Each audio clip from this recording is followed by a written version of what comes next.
নজর রাখবো পরবর্তী সংবাদে। বাংলাদেশের কবজি কাটার হুমকি দিলেন এবার ভারতীয় ধর্মগুরু তহা সিদ্দিকী। কলকাতা এবং ত্রিপুরা দখল নিয়ে বিএনপিকে কড়া ভাষায় আক্রমণ শানিয়েছেন ধর্মগুরু এবং বাংলাদেশের হিন্দুদের শান্তিতে রাখার আহ্বানও জানিয়েছেন বাংলার সংখ্যালঘুদের মুখ তহা সিদ্দিকী। জানবো বিস্তারিত, আমাদের সঙ্গে রয়েছে প্রতিনিধি সুপ্রীতি মুখার্জি। সুপ্রীতি, কি জানতে পারছো? দেখো, বাংলাদেশের যে অশান্তি, বাংলাদেশের যে পরিস্থিতি, তা নিয়ে প্রতিবাদের ঝড় কিন্তু উঠছে সর্বত্রই। কোনো জায়গা বাদ নেই যে যেখানে মানুষ প্রতিবাদ করছে না বা সেখানে প্রতিবাদের কোনো আওয়াজ নেই। এবারে দেখো, যিনি মুখ করলেন তিনি হচ্ছেন তহা সিদ্দিকী, যিনি একবারে সবসময় দেখা যায় যে তিনি শান্তিপ্রিয় মানুষ এবং তিনি নীরবেই থাকেন। তিনি ধর্ম নিয়ে কথা বলেন, কিন্তু খুব একটা তাকে সেই জায়গায় এতটা ভায়োলেন্ট হতে দেখা যায়নি আগে কখনোই। আজকের দিন দাঁড়িয়ে তার যে বক্তব্য অশান্ত বাংলাদেশের মাঝে, এই বক্তব্যকে কিন্তু কেন্দ্র করে সেই অশান্তির আগুনে দেখো অনেকটাই কিন্তু বলা যায় যে ভারতের যারা সাধারণ দেশবাসী রয়েছে তাদেরকে অনেকটাই পাশে দাঁড়ানোর বার্তা বা তাদের পাশে থাকার কিন্তু হুঁশিয়ারি এই মুহূর্তে উঠে এসেছে তহা সিদ্দিকীর পক্ষ থেকে। এবার হচ্ছে যে তোমার কি হয়েছে ব্যাপারটা হচ্ছে, দেখো বাংলাদেশি সংখ্যালঘু হিন্দুদের উপর যে ধরনের অত্যাচার চলছে, এই ঘটনার সঙ্গে কলকাতা সহ ভারতের বেশ কিছু রাজ্য দখল করার ডাক দিয়েছে। ত্রিপুরা দখলের জন্য গতকালকে তারা আগ্রাসন করেছেন। এই যে ছবিগুলো, এই যেভাবে ভারতকে আক্রমণ করছে, তার জন্য এবার তোমার ফুরফুরার তিনি তোমার পীরদাতা আমরা বলতে পারি এই তহা সিদ্দিকী, তিনি এক প্রকার কড়া বার্তা দিলেন। কি বললেন তিনি? বাংলাদেশ পাকিস্তান কেন, যে কেউ যদি বলে যে তারা ভারতবর্ষ দখল করবে, তারা স্বপ্ন দেখছে। তারা যে হাত দিয়ে এক মুঠো মাটি নিয়ে আসবে, সেই হাত কেটে দেব, এমনই কিন্তু কোট আনকোট বলেছেন এই। সুপ্রীতি, কি শোনা যাচ্ছে? সুপ্রীতি, শোনা যাচ্ছে আমাকে?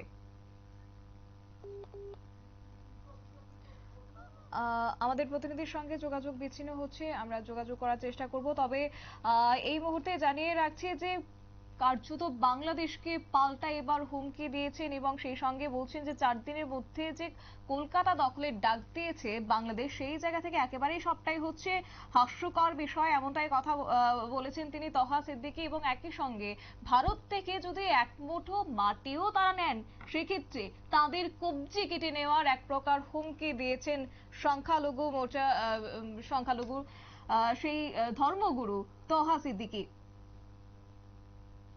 আমরা যোগাযোগ করছি আমাদের প্রতিনিধির সঙ্গে বিস্তারিত জানার জন্য এবং জানিয়ে রাখছি যে বুধবার ভারতের বিরুদ্ধে যুদ্ধে জীবন দেওয়ার হুঙ্কার ছুড়েছিলেন ওপারের প্রাক্তন পুলিশ আধিকারিক এবং তারপরে তার এই বক্তব্য। সুপ্রীতি, কি শোনা যাচ্ছে আমাকে?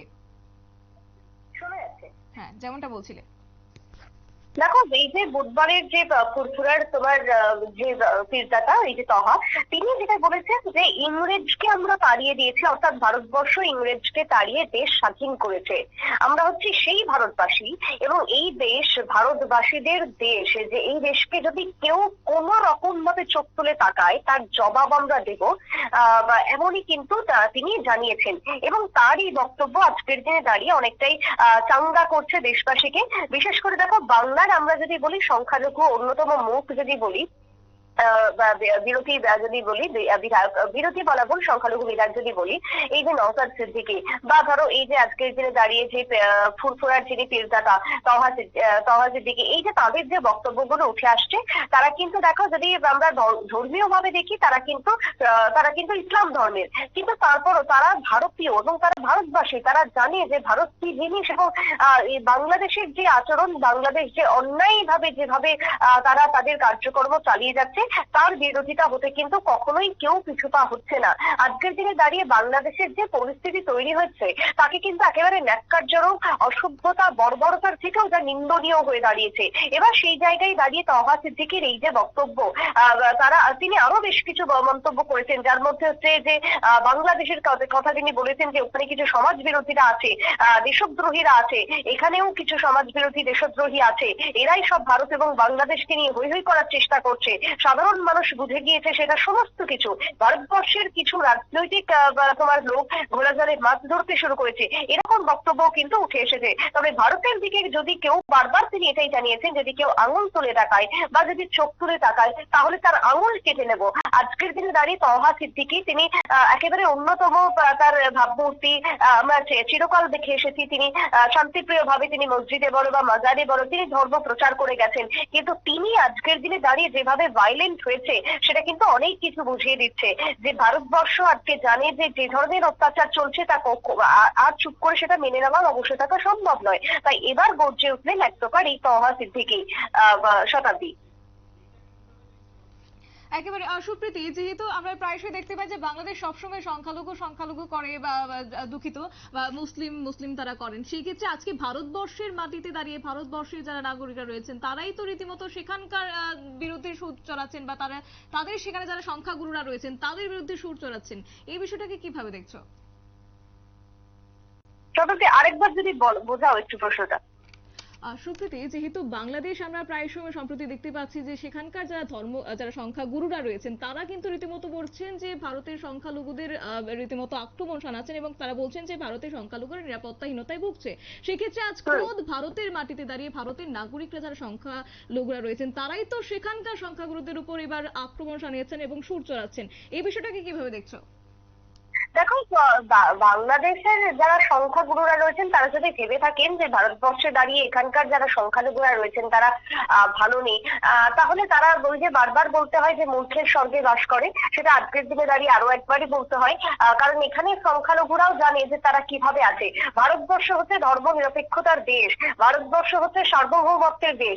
আর এই ভারতবর্ষ শুধুমাত্র হিন্দু ধর্মের নয়, এই ভারতবর্ষের শুধুমাত্র হিন্দু বা মুসলিম কেন, এই ভারতবর্ষে জৈন, এই ভারতবর্ষে খ্রিস্টান, এই ভারতবর্ষে পার্সি, এই ভারতবর্ষে তোমার বিভিন্ন তোমার ধর্ম কিন্তু বসবাস করে আসছে এবং প্রত্যেকে কিন্তু একেবারে স্বাধীনভাবে বসবাস করছে, স্বাধীন মনোভাব নিয়ে বসবাস করছে।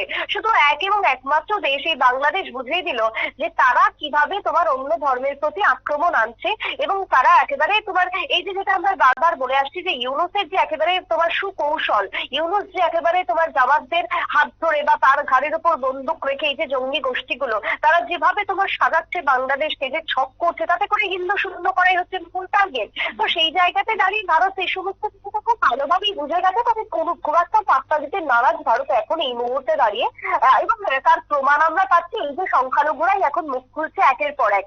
সংখ্যালঘু নেতা, সংখ্যালঘু যারা রয়েছেন এই দেশে বসবাস করেন তারা প্রত্যেকেই বাংলাদেশের বিরুদ্ধে গর্জে উঠছেন। এমন নয় যে বাংলাদেশকে এক্ষেত্রে কেউ সাপোর্ট করতে পারছেন, কারণ তারা অসভ্যতা শুরু করেছে। এটা কোনো সভ্য সমাজ বা সভ্য সংস্কৃতি হতে পারে না যে ছবি আজকে বাংলাদেশ দেখাতে শুরু করেছে। তাই এই ছবিতে যারাই আজকে বাংলাদেশকে সাপোর্ট করবে তারা তোমার একেবারে অশিক্ষিত এবং তারা ওই জামাত বা তারা তোমার ওই ইউরোপের কিছু ছাত্র সংগঠন ছাড়া আর কেউ হতে পারে না। তাই যারাই শুভবুদ্ধি সম্পন্ন মহল রয়েছে তারা প্রত্যেকেই বাংলাদেশকে এই মুহূর্তে দাঁড়িয়ে ধিক্কার জানাচ্ছে। তাদেরকে আক্রমণ করা বা তাদের বিরুদ্ধে কিছু বলার ভাষা কার্যত পক্ষে কারণ নেই। তাদের এই যে নিচু মানসিকতা, এই মানসিকতার জন্য ভুগবে একটা দিন সেই দেশ, এমনটাই কিন্তু বলতে চাইছেন দেশের সাধারণ মানুষজন ভারতবর্ষের। কারণ দেখো আজকে ভারতের দিকে তারা তাকাচ্ছেন ভারত দখলের জন্য, এই যে হম্বি তম্বি করছেন, এই যে তারা ছুটে ছুটে চলে এলো ত্রিপুরা দখল করে নেবেন রাতারাতি, লাল কালারের গেঞ্জি করে রিক্সা নিয়ে চলে গেল কি না কলকাতা দখল করে নেবেন, সবকিছুকেই মানে ওরা কি হাতের মোয়া হিসেবে পেয়ে গেছেন? এই প্রশ্নটা আজকের দিনে একটা বাচ্চা ছেলেও করতে পারবে। বাংলাদেশ এখন নিজেরাই হিমশিম খাচ্ছে, কিভাবে না তারা কিভাবে নিজেদের যে দেশ রয়েছে, যে সীমানা রয়েছে সেটাকে কিভাবে রক্ষা করবে। কারণ তারা একদিকে যখন ভারতের দিকে আঙুল তুলে দেখাচ্ছে, ভারতকে যখন দখল করতে আসছে, অন্যদিকে কিন্তু তাদের কপালে সেরে সংক্রান্তি অবস্থা। কারণ বার্মাই এই মুহূর্তে যে অবস্থা, মায়ানমারের যে একাংশ যে বর্ডার রয়েছে ভারতের বাংলাদেশ এবং মায়ানমারের, সেই বর্ডারের তোমার প্রায় 300 মিটার ইতিমধ্যে দখল হয়ে গেছে অলরেডি। তো সেই জায়গাতে দাঁড়িয়ে বাংলাদেশের সেনারা কোথায় রয়েছেন, তাদের কি ভূমিকায় বাকি রয়েছে? গতকালকে তোমাকে একটা ইনসিডেন্ট বলি, এদেশের আমরা তোমাকে বা আমরা দর্শকদের তুলে ধরেছিলাম যে ভারতের এই মুহূর্তে বিএসএফ কতটা প্রস্তুত রয়েছে। কত কত বাহিনী এখানে রয়েছে। সেই জায়গায় বাংলাদেশে যদি 0 পয়েন্টে তুমি দেখো, কিছু কিছু ছবি এই মুহূর্তে ভাইরাল হচ্ছে, সেখানে দেখা গেল যে মাত্র 8 থেকে 10 জন বিজিবি যারা ওই সমস্ত গাছপাত নিয়ে তারা দেখলাম যে 0 পয়েন্টে দাঁড়িয়ে রয়েছে। তো তারা এই যে ঢাল নেই, তরোয়াল নেই, মিজোরাম সরকার হয়ে কি লড়তে এসেছে ভারতের সাথে? আরে ভাই, লড়তে যদি হয় তাহলে আগে মায়ানমারের সাথে লড়ে দেখা এবং আগে নিজেদের দেশকে রক্ষা কর, তারপরে আসবি ভারতবর্ষ দখল করতে। এই বক্তব্যই কিন্তু এখন উঠতে শুরু করেছে গোটা দেশ জুড়ে, গোটা ভারতবর্ষ জুড়ে, সে সংখ্যালঘু হোক বা সে সংখ্যাগুরু হোক, সমস্ত অংশের মানুষের থেকে। শতাব্দী, একেবারে সুপ্রীতি, ধন্যবাদ তোমাকে।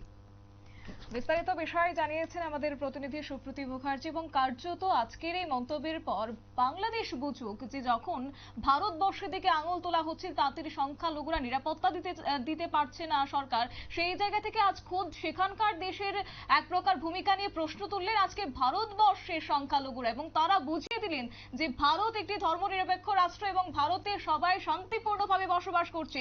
সেই জায়গা থেকে এবার বাংলাদেশ বুঝুক তারাও যেন শান্তিতে বসবাস করতে পারে সংখ্যালঘু সমেত। নিয়ে নিচ্ছে ছোট্ট একটি বিজ্ঞাপন বিরতির সঙ্গে থাকুন।